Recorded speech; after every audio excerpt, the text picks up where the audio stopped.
Juan Williams getting absolutely demolished by pretty much everybody on the 5 panel. They're so powerful. They're threatening our social fabric.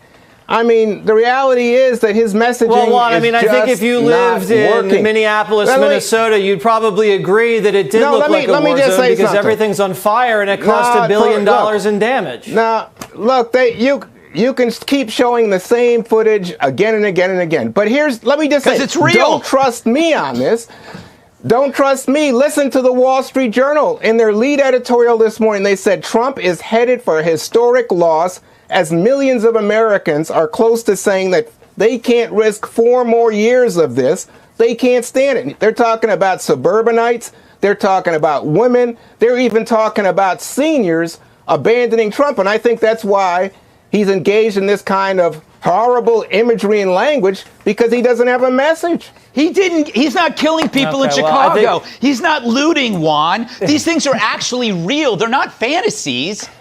True, he could do a better job. He could do a better job facing these problems. We agree with that. But you can't lay those problems on him as somehow he's conjuring this stuff up in order to win an election. This stuff is real. People are suffering, Juan. They're suffering in Chicago. They're suffering in Minneapolis. They're suffering in New York. They're suffering in Atlanta. They're suffering in Dallas. They're suffering in California. And you go, isolated incidents? Wake up, Juan. You got to wake up to this and start helping your party face the truth.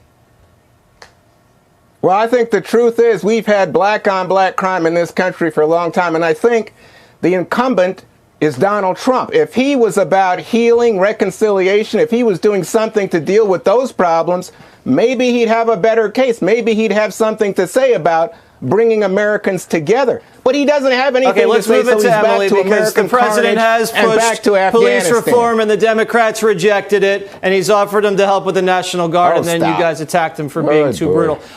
Now, this is obviously a throwback to 2020, and Juan was right about one thing. You know, voters rejected Trump in 2020. Whether they will make the same decision in 2024 is, who knows.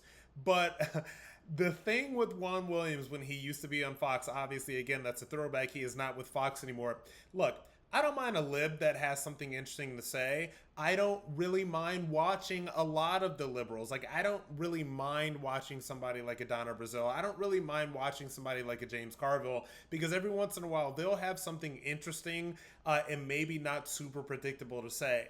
But Juan Williams was one of, if not the worst, Democrat hacks you will ever see in the rotten, sort of like cable news propaganda ecosphere, because that man did nothing but recite talking points day in, day out for his entire career. The man was in his 60s by the time, he left Fox News, and I never saw him say anything interesting on a set in the years that he was on Fox News, and I've watched a lot of Fox News. I do a lot of Fox News, and he was never interesting. He never had anything to say that you could not telegraph coming from a mile away. My rule is, when you watch media commentary and when you watch these people, if I know what you are going to say before you even open your mouth, I'm already bored.